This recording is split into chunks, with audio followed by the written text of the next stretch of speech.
భక్తితో కైగొనుచునులాగు నిరతమును కృప నిలిచియును యెహోవానికి తనములాపే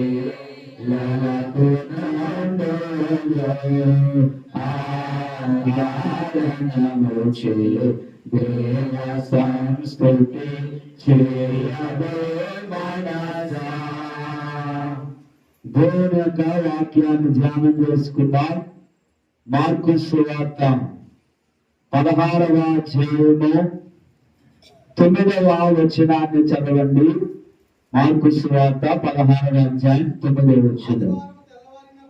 ఆదివారము తెల్లవారినప్పుడు యేసు లేచి తాను 7 దెయ్యములను వెళ్ళగొట్టిన మగ్దలేని మరియకు మొదట కనబడును. చాలండి, ప్రార్థన చేసుకుందాం. మహోదరుడను మహోన్నతులను సర్వాధికారులైన తండ్రి, నీకు వందనాలు. ప్రభువా, ఈ సమయమందు నేటి దిన ఆరాధన కార్యక్రమంలో ఇంతవరకు మీ ఆత్మ ద్వారా నడిపించారు. మీకు స్తోత్రాలు. ప్రాముఖ్యమైన, విలువైన, శ్రేష్టమైన నీ వాక్య వర్తమాన సమయంలోనికి మమ్మల్ని ప్రవేశించినందుకు నీకు స్తోత్రాలు. వాక్యమయ్యున్న తండ్రి, మీరు నాతో మాట్లాడండి.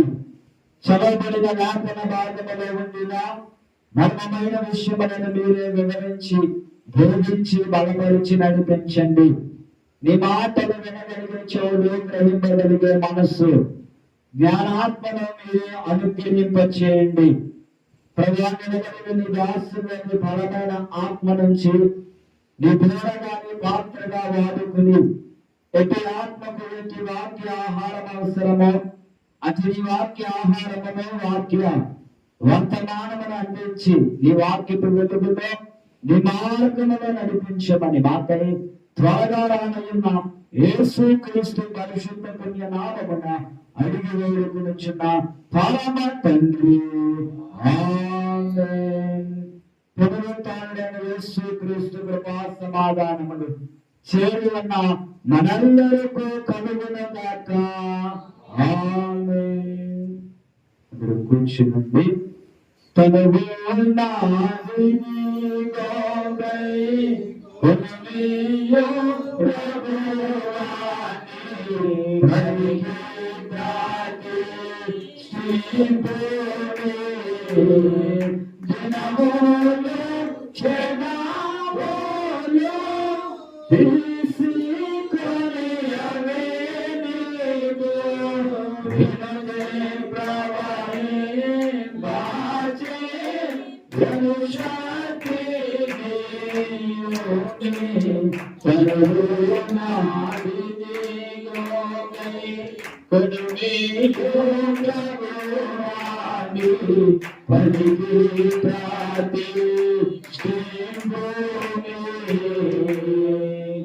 దేవునికి స్తోత్రం. మార్కు సువార్త 16వ అధ్యాయము 9వ వచనాన్ని చదవండి. ఆదివారము తెల్లవారినప్పుడు యేసు లేచి తాను 7 దెయ్యములను వెళ్ళగొట్టిన మగ్దలేని మరియకు మొదట కనబడును. దేవునికి స్తోత్రం.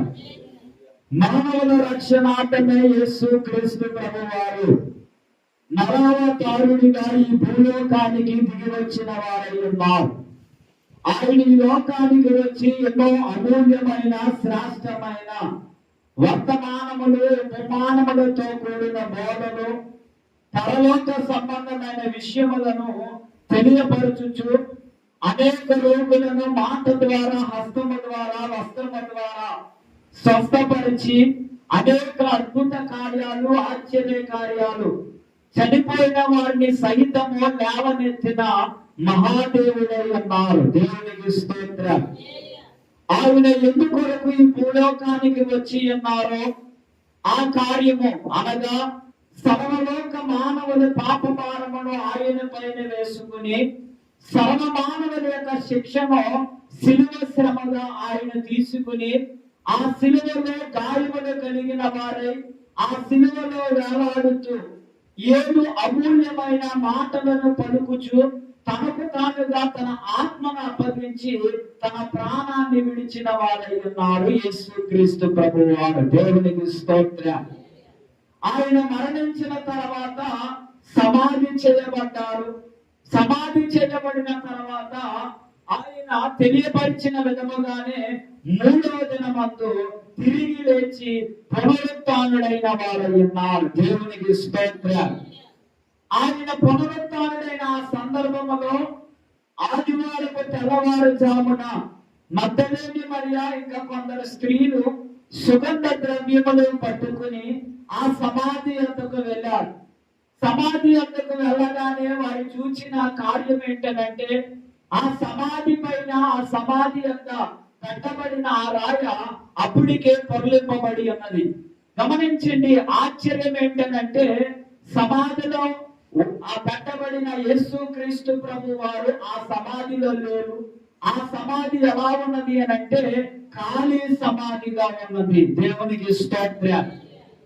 ఆ సమాధి వద్దకు వెళ్ళేసరికి అక్కడ దేవదూత నిలిచి ఆ సమాధి వద్ద ఉన్న దేవదూత నిలిచి ఆ స్త్రీలతో చెప్పుచున్న మాట, ఆయన ఇక్కడ లేడు, తాను చెప్పినట్లే ఆయన తిరిగి లేచి ఉన్నాడు, రండి మనం వెళ్ళి ఆ ఖాళీ సమాధిని చూద్దాము అనే మాటను తెలియపరిచారు. దేవునికి స్తోత్రం.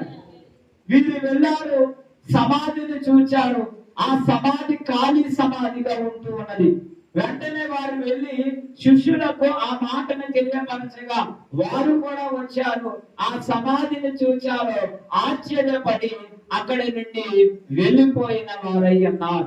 గమనించండి, చదవబడిన ఈ భాగములో యేసుక్రీస్తు వారు పునరుత్థానుడైన తర్వాత మొట్టమొదట ఒక స్త్రీకి దేవుడు కనబడ్డాడు. దేవునికి స్తోత్రం.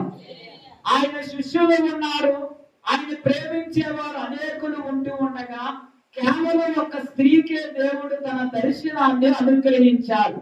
ఆ స్త్రీని గురించిన మాట ఈ వచనంలో కనబడుతుంది.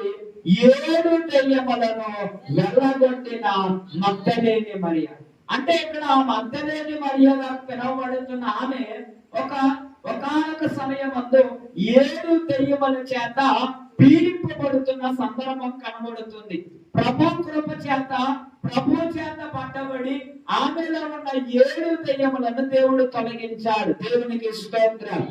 తొలగించబడిన తర్వాత ఆమెకు దేవుని పైన ఉండిన ప్రేమ అధికమైపోయింది. ఆమె దేవునితో ఉండాలి, లేక దేవుని మాటలు వినాలి, దేవుని చూడాలి అనే ఆశ ఆమెలో చాలా అధికముగా కనబడుతుంది. అయితే గమనించండి, ఆయన మరణించాడు. మరణించిన తర్వాత ఆ సమాధి వద్దకు వెళ్ళేసరికి ఆ సమాధి ఎలా కనబడుతుందంటే ఖాళీ సమాధిగా కనబడుతుంది. ఇక్కడ ఈమెకుండిన దృష్టి ఆయన పునరుత్థానుడయ్యాడా, లేచాడా, లేవలేదా అని ప్రక్కన పెడితే ఈమెకున్న ఆశల్లా ఏంటనంటే ప్రభువునేమో చూడాలి. దేవునికి స్తోత్రం. ఈ రోజున గమనించండి, దేవుని బిడ్డలుగా, దేవుని విశ్వాసులుగా మనందరికీ ఉండవలసిన ఒక ప్రాముఖ్యమైన లక్షణం ఏంటంటే ప్రభువును చూడాలి అనే లక్షణాన్ని మనం కలిగి ఉండాలి. దేవునికి స్తోత్రం. ఒక మాట అండి, దేవుడు అందరికీ కనబడే దేవుడు, అందరితో మాట్లాడే దేవుడు. దేవునికి స్తోత్రం. పలు సందర్భాల్లో వాక్య గ్రంథం అందు మనం గమనించినట్లయితే దేవుడు అనేక మందికి తన దర్శనాన్ని అనుగ్రహించాడు. కొన్నిసార్లు మనిషి రూపంగా ఆయన తన దర్శనాన్ని అనుగ్రహించాడు. కొన్నిసార్లు కొన్ని వింతలు చూపించి దర్శనాన్ని కలుగజేశాడు. కొన్నిసార్లు ఒక వెలుగులా, కొన్నిసార్లు తన స్వరముగా అనేకులకు దేవుడు దర్శనాన్ని అనుగ్రహించాడు. దేవునికి స్తోత్రం. జనకుల దేవదాసయ్య గారు కూడా అటు దర్శన వరం ప్రతి విశ్వాసి కలిగి ఉండాలి, దేవుణ్ణి చూచే అనుభవాన్ని కలిగి ఉండాలి అనే ప్రాముఖ్యమైన ఉద్దేశంతో మోక్ష ప్రార్థనను మనకు అందించిన వారు ఉన్నారు. దేవా నాకు కనబడము, నాతో మాట్లాడము, దేవా అందరికీ కనబడము, అందరితో మాట్లాడము. దేవునికి స్తోత్రం.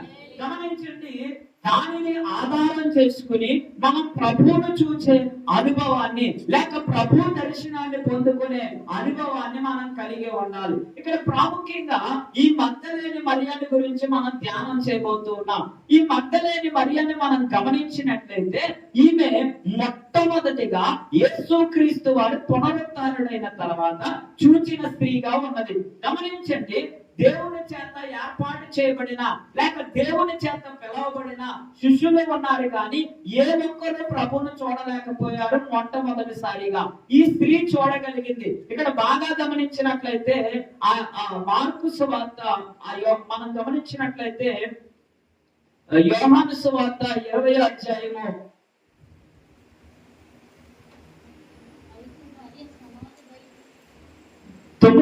8వ వచనం నుండి చదవండి. అప్పుడు మొదట సమాధి వద్దకు వచ్చిన శిష్యుడు లోపలికి పోయి చూచి నమ్మెను. ఆయన మృతులలో నుండి లేచుట అగత్యమను లేఖనము వారింకను గ్రహింపలేరి. అంతట శిష్యుడు తిరిగి తమ వారి యొద్దకు వెళ్ళిపోయాడు. అంటే గమనించండి, ఖాళీ సమాధి యొద్దకు శిష్యులు కూడా వచ్చారు. కొందరు శిష్యులు వచ్చారు, ఆ సమాధిని చూచారు, ఆశ్చర్యపడ్డారు. కానీ ప్రభు పునరుత్థానుడవుతాడనే విషయాన్ని వారు గ్రహించలేకపోయి, గమనించండి, ఖాళీ సమాధిని చూచారు కానీ ఆ యేసుక్రీస్తు వారు అనగా పునరుత్థానుడైన యేసుక్రీస్తు ప్రభువును వారు చూడలేకపోయారు. కారణం ఏమైనది అని అంటే, వారు ఎక్కడి నుండి వచ్చారో తిరిగి మరలా అక్కడికే వెళ్ళిపోయారు. దేవునికి స్తోత్రం. ఇక్కడ ఈ స్త్రీని మీరు గమనించినట్లయితే ఈమె ప్రభు దర్శనాన్ని ఎలా సంపాదించుకుంది అనగా పునరుత్థానుడైన ప్రభువుని ఎలా చూడగలిగిందంటే, మొదటిగా ఆమెలో ఉండిన లక్షణం 11వ వచనాన్ని చదవండి. 11వ వచనం. అయితే మరియా సమాధి బయట నిలిచి ఏడ్చుచుండెను. ఆమె ఏడ్చుచు సమాధిలో వంగి చూడగా. చాలండి, ఇక్కడ 11వ అధ్యాయంలో మీరు గమనించినట్లయితే, అయితే మరియా సమాధి బయట ఏం చేస్తుందంట? నిలిచి. దేవునికి స్తోత్రం. ప్రభు దర్శనము కావాలి లేక ప్రభువును చూడాలి అని అంటే నిలిచి ఉండే స్థితిని మనం కలిగి ఉండాలి. ఇందాక మన శిష్యుల గురించి చెప్పుకున్నాం. వారు వచ్చారండి, ఖాళీ సమాధిని చూచారండి, ఆశ్చర్యపడ్డారండి, కానీ తిరిగి మరలా ఏమైపోయారు? వెళ్ళిపోయిన వారై ఉన్నారు. కానీ ఈ స్త్రీని మీరు గమనించినట్లయితే అదే సమాధి యొక్క ఏ సమాధి యొక్క యేసుక్రీస్తు ప్రభు వారు ఉన్నారో ఆ సమాధి యొక్క ప్రభువును చూడాలని అక్కడనే ఆమె నిలిచి ఉన్నది. దేవునికి స్తోత్రం. ఈ రోజున గమనించండి, దేవుని దర్శనం కావాలి అంటే నిలిచి ఉండే స్థితిని మనము కలిగి ఉండాలి. గమనించండి, మనం ఇప్పుడు ఉండిన ఈ స్థలము పరిశుద్ధ స్థలమై ఉన్నది, దేవుని మందిరమై ఉన్నది. ఇక్కడ దేవుడు ఉండేవారై ఉన్నారు. ఉండిన దేవుడిని మనం చూచే ఆ స్థితిని కలిగి ఉండాలి. దేవునికి స్తోత్రం. దేవునికి స్తోత్రం. గమనించండి, వాక్య గ్రంథమందు ఇలా నిలిచి ఉండే స్థితిని ఎవరైతే కలిగి ఉంటారో వారి ప్రభు దర్శనాన్ని పొందుకునే వారై ఉంటారు, లేక ప్రభువును చూచే అనుభవాన్ని కలిగి ఉండేవారై ఉంటారు. మీరు గమనించినట్లయితే మోషే గారికి ఒక హోరేబు కొండ మీద ఒక వింత కనబడింది. ఒక పొద అగ్ని జ్వాలలచే మండుచు ఉన్నది, కానీ ఆ పొద ఏమవ్వట్లేదంట, కాలిపోలేదు. దేవునికి స్తోత్రం. వెంటనే ఆ పొద ఎద్దుకు వచ్చాడండి. పొద ఎద్దుకు వచ్చిన ఆయన ఆ పొద ఎద్దే ఆయన ఏమయ్యాడంట, నిలిచి ఉన్నాడు. దేవునికి స్తోత్రం. అందుకే ప్రభు ఆ దేవాది దేవుడు ఆ పొదల నుండి అంటున్నమాట, నీవు నిలుచున్న స్థలము పరిశుద్ధ స్థలం. దేవునికి స్తోత్రం. అంటే ఇక్కడ మోషే గారు నిలిచి ఉండే స్థితిని కలిగి ఉన్నారు. ఆ నిలిచి ఉండే స్థితిని కలిగి ఉన్నాడు కాబట్టి ఆ పొదలో నుండి దేవుడు మోషే మోషే మోషే అని పిలిచిన వారై ఉన్నారు. దేవునికి స్తోత్రం. అంటే ఇక్కడ మోషే గారు దేవుని స్వరం అనే దర్శనాన్ని పొందుకున్నారు. ఎలా పొందుకున్నారంటే నిలిచి ఉండే స్థితిని కలిగి ఉండటం ద్వారా. దేవునికి స్తోత్రం. మీరు గమనించినట్లయితే యేసుక్రీస్తు వారు ఈ భూలోకంలో ఉన్నప్పుడు ఒక మందిరానికి వెళ్ళి బోధించడానికి వెళ్ళారు. ఆ మందిరానికి వెళ్ళేసరికి అక్కడ 18 సంవత్సరాల నుండి నడుమొంగిపోయిన ఆ స్త్రీ ఆ మందిరంలోనే ఏమై ఉన్నదంట, నిలిచి ఉన్నది. దేవునికి స్తోత్రం. గమనించండి, ఒక్క రోజు కాదండి, 2 రోజులు కాదండి, కొన్ని నెలలు కాదండి, 18 సంవత్సరాల నుండి ఒక రోగాన్ని కలిగి ఉంది. దెయ్యము చేత పీడింపబడుతూ ఆ దెయ్యమును బట్టి ఆమె నడుమొంగిపోయిన ఆ వ్యాధిని, ఆ బలహీనతను కలిగి ఉన్న పరిస్థితిలో ఆమె అక్కడనే ఏమై ఉన్నదంట, నిలిచి ఉంది. దేవునికి స్తోత్రం. నిలిచి ఉన్న ఆమె ఒకానొక సమయం అందండి 18 సంవత్సరాల నుండి నిలిచి ఉన్న ఆమె యొద్దకు ప్రభువే స్వయంగా దిగి వచ్చారు. ప్రభువే ఆమెను పిలిచారు. ప్రభువే ఆమెను ముట్టారు. ప్రభువే ఆమెకు స్వస్థత కలుగజేశారు. దేవునికి స్తోత్రం. ఈ రోజున నిలిచి ఉండే స్థితిని మనం కలిగి ఉండాలి అని అంటే, నిలిచి ఉండే స్థితిని మనం కలిగి ఉంటే దేవుని దర్శనాన్ని మనము పొందుకుంటాం. దేవునికి స్తోత్రం.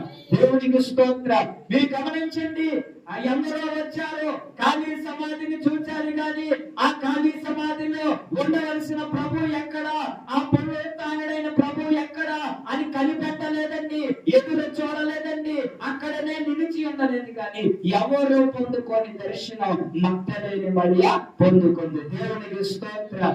ఒక సామాన్యమైన స్త్రీ, ఒకప్పుడు దయ్యముల చేత పీడింపబడుతున్న స్త్రీ, ఒక మామూలు స్త్రీ. గమనించండి, ఆ స్త్రీయే మొట్టమొదటిగా పునరుత్థానుడైన ప్రభువును చూచే భాగ్యాన్ని సంపాదించుకుంది. దేవునికి స్తోత్రం. ఈ రోజున మనం రక్షణ పొందామా, రక్షణ పొందలేదా అని ప్రక్కన పెడితే, గమనించండి, దేవుడు అందరికీ కనబడే దేవుడు, అందరితో మాట్లాడే దేవుడు. నిలిచి ఉండే స్థితిని మనం కలిగి ఉంటే దేవుడు మనతో ఏం చేస్తాడు, మాట్లాడేవారే ఇంటూ ఉన్నారు. దేవునికి స్తోత్రం. దేవునికి స్తోత్రం. గమనించండి, ఆ నిలిచి ఉండే ఆ స్థితి ప్రభువును దర్శనాన్ని పొందుకుంది, ప్రభు స్వరాన్ని విన్నది, ప్రభు ఆ భాగ్యాన్ని ఆమె సంపాదించుకుంది. ఇక రెండవదిగా మనం గమనించినట్లయితే యోహాను సువార్త 20వ అధ్యాయం 15వ వచనాన్ని చదవండి. 15వ వచనం. యేసు అమ్మ ఎందుకు ఏడ్చుచున్నావు, ఎవరిని వెతుకుచున్నావు? ఆమెను అడగగా ఆమె ఆయన తోటమాలి అనుకుని, అయ్యా నీవు ఆయనను మోసుకుని పోయిన ఎడల ఆయనను ఎక్కడ ఉంచితివో నాతో చెప్పము, నేను ఆయనను ఎత్తుకుని పోవుడనని చెప్పాను. దేవునికి స్తోత్రం. రెండవదిగా మీరు గమనించండి, ఆమె యొద్దకు ప్రభువు వచ్చి నిలిచారు, కానీ ఆమెకున్న ఆ నిలిచి ఉన్న స్థితిలో, కన్నీరు కాల్చుతున్న స్థితిలో వచ్చిన ఆ వ్యక్తి ఎవరో, వచ్చిన ఆయన ఎవరో ఆమె గమనించుకోలేదు. కానీ ఆమెకున్న ఆలోచన ఏంటంటే, ఆయన ఎవరో ఎత్తుకుని వెళ్ళిపోయారు, ఎవరో మోసుకుని వెళ్ళిపోయారు అనే ఆలోచన ఆమెకు ఉండి, ఆ నిలబడిన యేసుక్రీస్తు ప్రభువుని తోటమాలనుకుని ఆమె మాట్లాడుతున్న మాట, నీవు ఆయనను తీసుకుని పోతే ఆయన ఎక్కడ ఉన్నాడో చెప్పితే, గమనించండి, ఆఖరి మాట, ఆ 15వ వచనంలో ఆఖరి మాట, నేను ఆయనను ఎత్తుకుని పోవదునని చెప్పాను. దేవునికి స్తోత్రం. అంటే ఇక్కడ గమనించండి, ఈ స్త్రీ ఆ యొక్క యేసుక్రీస్తు ప్రభువుని మొయ్యగలుగుతాదా, ఎక్కగలుగుతాదా? కానీ ఏమంటుందంటే, నేను ఆయనను ఎత్తుకుని పోవదును అనే మాటలో ఆమెకు ప్రభు పైన ఎంత ప్రేమ ఉందో ఆ ప్రేమను కనపరుస్తూ ఉంది. దేవునికి స్తోత్రం. ఈ రోజున గమనించండి, దేవుని దర్శనాన్ని ఈమె ఎలా సంపాదించుకుంది, దేవుణ్ణి చూసే భాగ్యాన్ని ఈమె ఎలా పొందుకుందనంటే, రెండవదిగా ఈమెకు దేవుని పైన ఉండిన ప్రేమను కనపరుచుచున్న స్థితి. దేవునికి స్తోత్రం. ఈ రోజున గమనించండి, దేవుడు ప్రేమ కలిగిన దేవుడండి, ఆయన ప్రేమ స్వరూపి అయిన దేవుడండి. మానవుల కొరకు పరమును విడిచి తన ప్రేమను కనపరిచాడు. ఒక సామాన్యమైన, గమనించండి, ఒక తల్లి గర్భములో ఒక పిండంగా మార్చబడి తన ప్రేమను కనపరిచాడు. ఆ పశువుల గట్టులో పరందగట్టబడి తన ప్రేమను కనపరిచాడు. సాధారణ మానవుడిగా ఉంటూ పాపుల మధ్యన రోగుల మధ్యన, అనేక శ్రమలు కలిగిన వారి, లోకం వారిని పక్కన పెట్టిన వారి మధ్యన, కుష్ఠ రోగుల మధ్యన నడుచుచు, ముట్టుచు, నడిపిస్తూ తన ప్రేమను కనపరుస్తూ ఉన్నాడు మన దేవుడు. దేవునికి స్తోత్రం. అలాగనే సర్వలోక మానవుల పాపములు ఆయన పైన వేసుకుని పాపాలు వేసుకున్నారు, వారికి ఉండిన ఆ యొక్క శాపాలను వేసుకున్నారు, ఎన్నో నిందలు, ఎన్నో అవమానాలు భరిస్తూ ఆ శిలువలో యేసు క్రీస్తు ప్రభు వారి బలియాగమైన వారే తన ప్రేమను కనపరిచారు. దేవునికి స్తోత్రం. గమనించండి, ఇవన్నీ కూడా ప్రభు ప్రేమగా పిలవబడుతుంది. ఇప్పుడు మానవులమైన మనము తిరిగి దేవునికి ఆ ప్రేమను కనపరిచే సమయాన్ని కలిగి ఉండే ఆ స్థితిని మనం ఉండాలండి. దేవునికి స్తోత్రం. ఈ రోజున గమనించండి, దేవుడు అంటున్న మాట, నేను నిన్ను ప్రేమిస్తూ ఉన్నాను, మీరు నన్ను ప్రేమించిన ఎడల మిమ్మల్ని నేను ఆస్తికర్తలుగా చేస్తానంటున్నాడు. దేవునికి స్తోత్రం. ఈ రోజున గమనించండి, దేవుడి పైన మీకు ప్రేమ ఉందా? దేవుడు అంటే మాకు ఇష్టమండి, దేవుడు అంటే మాకు ప్రేమ అండి అని అంటున్న ప్రతి వారు ఆ ప్రేమను దేవునికి ఏం చేయాలి? కనపరిచే వారై ఉంటారు. మగ్దలేని మరి అంటున్న మాట, ఎక్కడ ఉన్నారో ఆయన చెబితే నేను వెళ్ళి ఆయనను మోసుకుని పోతాను, ఆయన ఎత్తుకుని పోతాను అనే మాటను చెబుతుంది. తద్వారా తన ప్రేమ ఎంత ఉన్నదో తన అక్కడ దేవుని ఎదుట, లేక ఆ తోటమాని ఎదుట తన దేవుని పైన ఉండిన ప్రేమను ఏం చేస్తుంది? కనపరుస్తుంది. దేవునికి స్తోత్రం. ఈ రోజున చాలా మంది అంటూ ఉంటారండి, ప్రభు అంటే మాకు చాలా ఇష్టం, దేవుడు అంటే మాకు చాలా ఇష్టం అండి, దేవుడు అంటే మాకు చాలా ప్రేమ అండి అని అంటున్న ప్రతి వారు దేవుడు అంటే ప్రేమే కానీ మేము దేవుని దగ్గరికి ఏం చేయలేము. ఈ రోజున గమనించండి, దేవుడు అంటే ప్రేమ అండి, దేవుడి మందిరానికి మేము రాలేం, లేక దేవుడు అంటే మాకు చాలా ఇష్టం అండి, ప్రభు అంటే మాకు చాలా ప్రాణం అండి, కానీ మేము దేవుణ్ణి ఆరాధించలే, లేక దేవుని సన్నిధికి రాలే, లేక సహవాసాలకి రాలే. ఇలాగా ప్రేమ ఉంటుంది. కానీ ఈ రోజున విషయం ఏంటంటే, ఉన్న ప్రేమను దేవునికి ఏం చేయాలి? కనపరిచే స్థితిని కలిగి ఉండాలి. దేవునికి స్తోత్రం. ఆయన తన ప్రేమను కనపరచడానికి ఇందాక చెప్పుకున్న మాట, పరమును విడిచి భూలోకానికి వచ్చాడండి. మన కొరకు, మనలను భాగ్యవంతులుగా చేయుటకు, మనలను ధనవంతులుగా చేయుటకు ఆయన మన కొరకు ఏమైపోయారంట? దరిద్రుడు అయ్యాడు. గమనించండి, ఆయన ఎంతగా తన ప్రేమను కనపరుస్తూ ఉన్నారో. ఈ రోజున దేవుడి బిడ్డలుగా దేవుడు చూపిస్తున్న ప్రేమకి మనమంత ప్రేమను కనపరుస్తున్నాం. ఈ రోజు నీలో ఉండిన ప్రేమను బట్టి, నీలో ఉండిన దేవుడి ప్రేమను బట్టి ఆయన దర్శనాన్ని మనం పొందుకునే వారమై ఉంటాం. దేవుడికి స్తోత్రం. ఆమె పలికిన మాట అది కష్టమైన పని, ఆయన మోసుకుని వెళ్ళడం కష్టమైన పని, కానీ ఆ మాటలో విషయం ఏంటంటే తన ప్రేమను కనపరుస్తుంది. ఈ రోజు నీవు ప్రభు కొరకు ఎంత ప్రయాసపడుతున్నావు, ఎంత కష్టపడుతున్నావు, దాని ద్వారానే మనకు దేవుని పైన ఉండే ప్రేమ ఏమవుతుంది? కనపరచబడుతుంది. దేవునికి స్తోత్రం. దేవునికి స్తోత్రం. ఇక మూడవదిగా మనం గమనించినట్లయితే 16వ వచనం చదవండి. యోహాను సువార్త 20:16. యేసు ఆమెను చూచి మరియా అని పిలిచెను. ఆమె ఆయన వైపు తిరిగి ఆయనను హెబ్రీ భాషతో రబ్బూని అని పిలిచెను.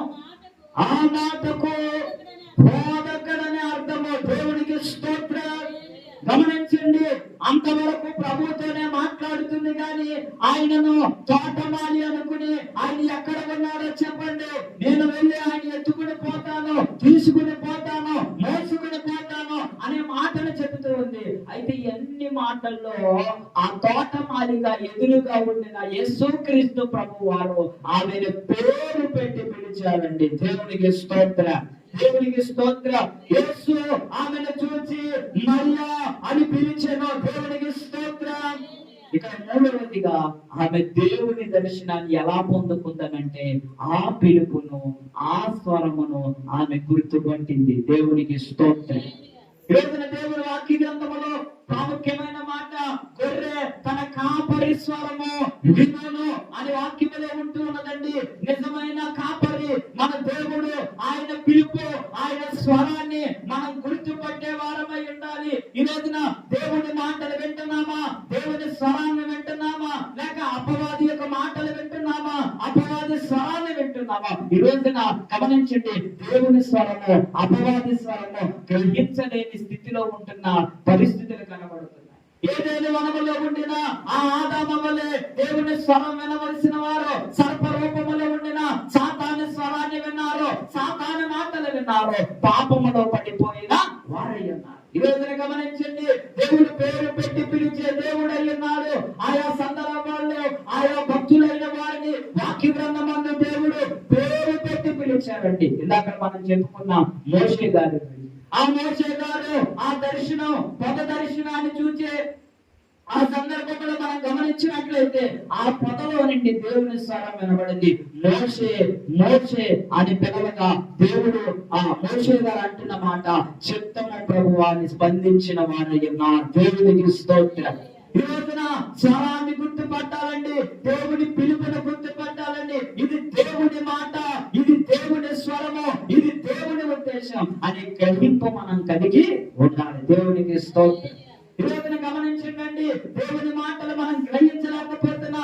ఏది దేవుని మాట, ఏది దేవుని స్వరం, ఏది దేవుని ఉద్దేశం గ్రహించలేని స్థితిలోనే దేవుని దర్శనాన్ని మనం ఏమవలేకపోతున్నాం అంటే పొందుకోలేని పరిస్థితిలో కలిగి ఉన్నాం. ఈ స్త్రీ గమనించండి, ఎలా దేవుని దర్శనాన్ని పొందుకుందనంటే, ఎలా దేవుని చూడగలిగిందంటే గమనించండి, అంతవరకు ఆమె గమనించండి ఆయనతోనే మాట్లాడుతుంది. కానీ ఎప్పుడైతే దేవుడు తన స్వరముతో పేరు పెట్టి పిలిచాడు, ఆ పిలుపుని ఆమె గుర్తుపట్టింది. దేవునికి స్తోత్ర, దేవునికి స్తోత్ర. గమనించండి, వెంటనే ఆమె స్వరం గుర్తుపట్టగానే ఆమె ఆయన వైపు తిరిగి ఆయన ఎబ్రీ భాషతో రబూని అని పిలిచిన ఆ మాటకు బోధకుడని అర్థము. దేవునికి స్తోత్రం. అంటే తోటమాలిగా మాట్లాడుతున్న అంతసేపు, ఆమె తోటమాలిగా భావిస్తున్న అంతసేపు కూడా యేసు ప్రభు వైపు ఆమె చూడలేదు. నేను అనుకుంటాను ఆమె దేవుని దర్శనాన్ని ఆ పొందుకునే క్రమంలో దేని వైపు చూడట్లేదు. ఎప్పుడు స్వరం విన్నదో అప్పుడే ఆయన వైపు చూచింది. దేవునికి స్తోత్రం. ఇప్పుడు ఇంకో ప్రాముఖ్యమైన విషయం ఏంటంటే, దేవుని దర్శనాన్ని పొందుకునే టైంలో ఆ సమయమందు ఎటువైపు మనం చూడకూడదు. మన దృష్టి, మన ధ్యాస, మనం కనిపెట్టే స్థితి అంతా కూడా ప్రభు పైనే ఉండేదిగా ఉండాలి. దేవునికి స్తోత్రం, దేవునికి స్తోత్రం. గమనించండి, దేవుని స్వరాన్ని గుర్తుపట్టాలండి, దేవుని మాటలు గుర్తుపట్టాలండి, దేవుని పిలుపును గుర్తుపట్టాలండి. ఆ పిలుపును అందుకున్న అనేకులు గమనించండి, దేవుని తట్టు తిరిగారు, దేవుని కొరకు నిలబడ్డారు, దేవుని పనిని చేశారు. దేవుని దర్శన భాగ్యాన్ని, దేవుని దర్శనములు ఉండిన ఆశీర్వాదాలు, దేవుని దర్శనములు ఉండిన వరములు, దేవుని కొరకు ఆ నిలబడిన స్థితి, ఆ పిలుపును గుర్తుపట్టిన వారే పొందుకున్న వారయ్యన్నా. దేవుడికి స్తోత్రం. ఈ రోజున దేవుడు మనల్ని పేరు పెట్టి పిలిచే దేవుడు అయ్యున్నాడు. ఈ రోజున ఆయన పిలవబట్టే ఆయన మందిరానికి రాగలుగుతున్నా, ఆయన పిలవబట్టే ఈ సహవాసాన్ని పొందుకుంటున్నా. గమనించండి, ఆ పిలుపును లోబడి, ఆ పిలుపులకు విధేయత కలిగి, ఆ పిలుపు దేవుని పిలుపుగా భావిస్తూ దేవుని దర్శనాన్ని, సంపూర్ణ దర్శనాన్ని పొందుకునే ఆ స్థితిని మనము కలిగి ఉండాలి. దేవునికి స్తోత్రం. ఇంకా నాలుగవదిగా, ఆఖరిగా మనం గమనించినట్లయితే, ఈమె ఆ దేవుని దర్శనాన్ని అనగా పునరుత్థానుడైన ప్రభువును మొట్టమొదటిగా ఎలా చూడగలిగింది, ఏ లక్షణాన్ని బట్టి చూడగలిగింది అంటే, మీరు గమనించండి 17వ వచనాన్ని ఒకసారి చదవండి. యేసు ఆమెతో, నేను ఇంకను తండ్రి యొద్దకు ఎక్కిపోలేదు కనుక నన్ను ముట్టుకొనవద్దు, అయితే నా సహోదరి యొద్దకు వెళ్ళి నా తండ్రియు మీ తండ్రియు నా దేవుడును మీ దేవుడునై వారి యొద్దకు ఎక్కిపోవచ్చున్నానని వారితో చెప్పమనెను. 18వ వచనం కూడా చదువు. మగ్దలేని మరియా వచ్చి, నేను ప్రభువును చూచితిని, ఆయన నాతో ఈ మాటను చెప్పినని శిష్యులకు తెలియజేసాను. దేవునికి స్తోత్రం. గమనించండి, చివరగా అంటున్న మాట, ఆయన నాతో ఈ మాటలు చెప్పినని శిష్యులకు తెలియజేస్తున్నాం. 17వ వచనంలో గమనించండి, నా తండ్రియు మీ తండ్రియు, నా దేవుడును మీ దేవుడును వారి యొద్దకు ఎక్కిపోలేదని వారితో ఏం చెప్పమన్నాడు దేవుడు? చెప్పమని తెలియపరుస్తున్నా.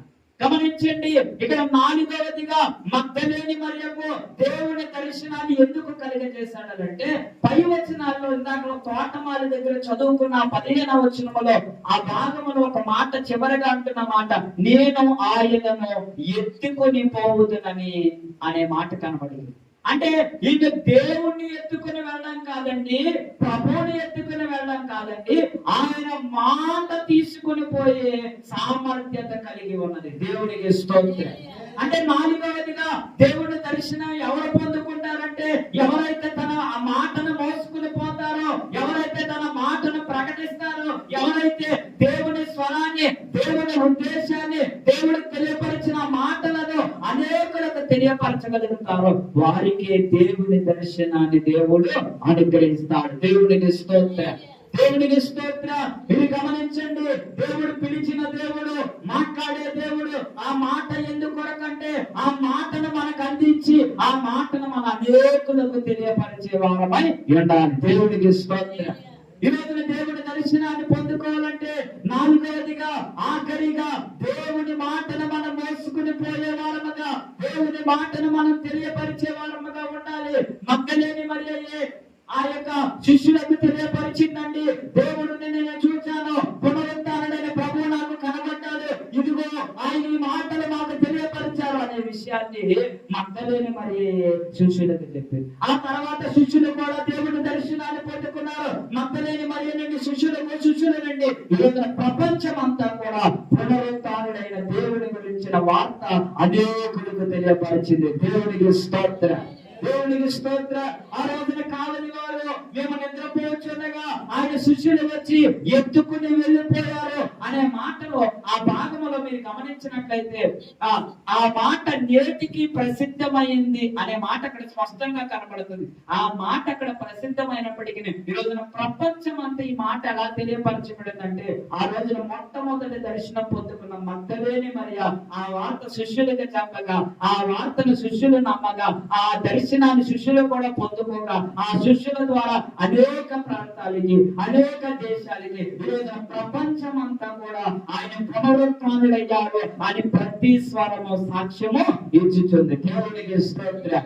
దేవునికి స్తోత్రం. ఈ రోజున అనేకులు దేవుని తట్టు తిరుగుతున్నారంటే, యేసు క్రీస్తు వారు మరణాన్ని గెలిచి లేచారు, శిక్షను గెలిచి లేచారు. గమనించండి, పునరుత్థానుడై ఆయన లేచారు. దేవునికి స్తోత్రం.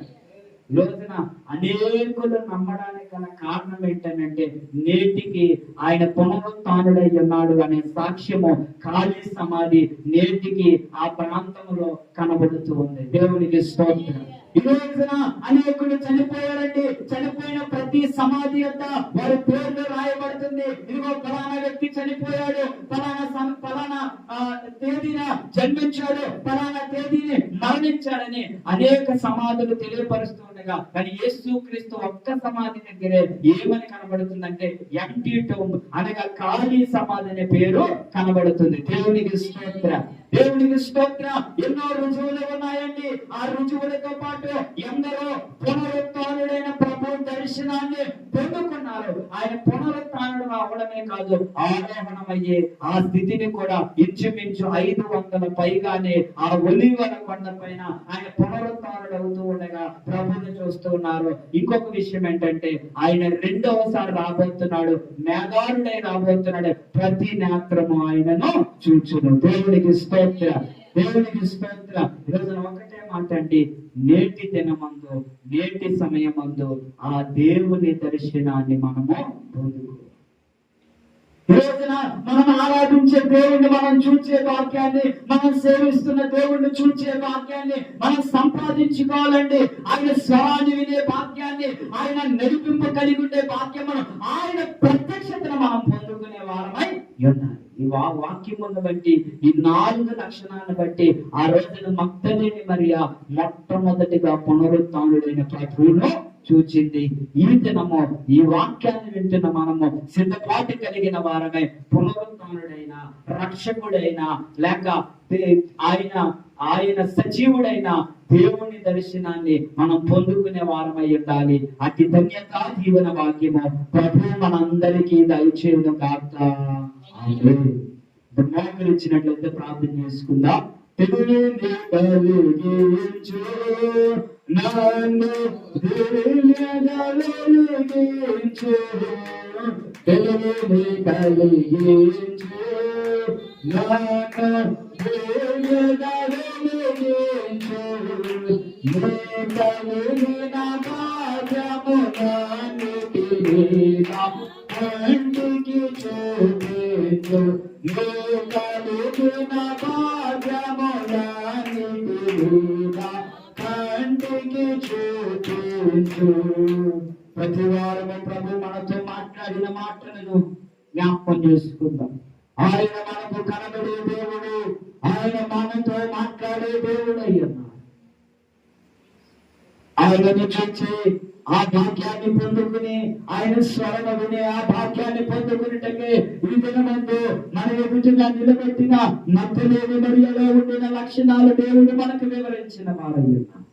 ఈ మాటలు వింటున్న మనము నిలిచి ఉండే స్థితిని, మనలో దేవుని పైన ఎంత ప్రేమ ఉన్నదో ఆ ప్రేమను కనపరిచేవారు, ఆ ప్రేమను ఆయనకు చూపించేవారనగా నిలకడగా ఉండే స్థితి, ఆయనను విడిచిపెట్టే వారముగా కాకుండా ఎన్ని కష్టాలు వచ్చినా, ఎన్ని బాధలు వచ్చినా, ఎన్ని సమస్యలు వచ్చినా ఆయనలోనే నిలిచి ఆయన దర్శనాన్ని పొందుకునేవారు. ఆయన ప్రేమ తగ్గిపోయేది కాదు, ఆయన ప్రేమ నిత్యము వర్ధిల్లే ప్రేమ ఇంటూ ఉన్నది. అటువంటి ప్రేమనే మనము దేవునికి కనపరిచే వారముగా, ఆయన స్వరాన్ని వినే వారముగా, ఆయన స్వరానికి లోబడే వారముగా, ఆయన స్వరాన్ని గుర్తుపట్టే వారముగా. ఈరోజున ప్రభు మనల్ని పిలిచే దేవుడై ఉన్నాడు, మనతో మాట్లాడే దేవుడై ఉన్నాడు. ఆయన స్వరాన్ని వినేవారు. అయ్యా వినగలిగే చెవులు నాకు దయచేయండి దేవాన్ని. అలాగే ఆయన మనకు ఏ మాట అందిస్తే ఆ మాటను అనేకులకు తెలియపరిచేవారు. ఈ రోజున వింటున్న బోధ అనేకులకు తెలియపరిచేవారంగా, తెలుసుకున్న మాటలు, దేవుని మాటలు, దేవుని వాక్యము, దేవుని స్వార్థ, దేవుని యొక్క ఉద్దేశములు అనేకులకు తెలియపరిచేవారు. ఆయన మాటను మోసుకుని వెళ్ళేవారు. అటు వారు దేవుని దర్శనాన్ని పొందుకునే వారమై ఉన్నాం కనుక ఎవరికి వారే ప్రార్థన చేసుకున్నాడు. అయ్యా నాకు కనబడండి, అయ్యా నాతో మాట్లాడండి దేవాన్ని ఎవరికి వారే ప్రార్థన చేసుకున్నాడు. మహాగణుడును మహోన్నతులను సర్వాధికారమైన తండ్రి నీకు వందనాలు. ఇంతవరకు నీ వాక్యము ద్వారా మాతో మాట్లాడి మమ్మల్ని బలపరిచిన దేవానికి స్తోత్రం. ఈ వాక్యములో ఉన్న 4 ప్రాముఖ్యమైన మాటలు మా హృదయములో భద్రపరిచి ఆయన మధ్యలేని మరి ఏ రీతిగా నీ దర్శనాన్ని పొందుకున్నాం. అయ్యా నీ భక్తులైన వారు ఏ రీతిగా నీ దర్శనాన్ని పొందుకుని, అయ్యా నీ బిడ్డలైనా నీ విశ్వాసులైనా మేము కూడా అతి దర్శనమును పొందుకుని, అతి దర్శనాన్ని పొందుకునే వాక్యాన్ని ప్రసాదించి నీ మహిమార్థమే నడిపించమని మాకే త్వరగా రానయ్యన్న యేసుక్రీస్తు పరిశుద్ధ పుణ్యనామమున అడిగి వేడుకొనుచున్నాం పరమ తండ్రి. ఆమేన్.